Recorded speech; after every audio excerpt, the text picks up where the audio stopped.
So welcome to the ditch. This is one of the main lines of defense for this fort and runs all the way along the walls. One of the most common questions we get about this area is, why isn't there any water in this moat? Does anyone want to guess why it's so dry down here? Why?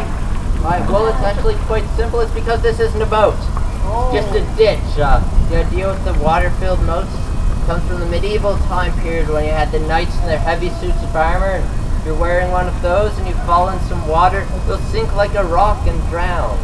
So by this point, we had the black powder muskets and rifles, so they'd stopped wearing that heavy suits of armor, and if you're not wearing all that weight and you fall in some water, you get a bit wet, but you can still swim to the other side and climb out, so it's not the best defense anymore. However, with a nice big ditch like this, it's actually dug down right into the side of the hill, so if you're standing at the bottom looking up, you can't see that there's a ditch here until you're right on top of it.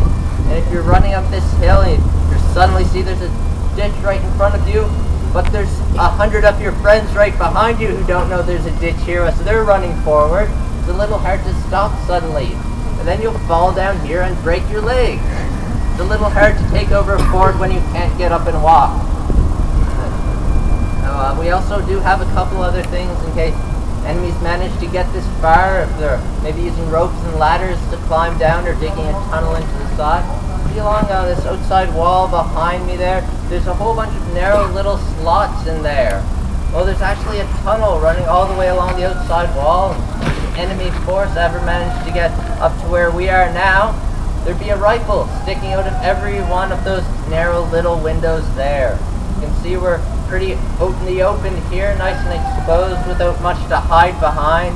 So if you ever did get this far, you'd still be in quite a bit of trouble if you're trying to climb up these walls.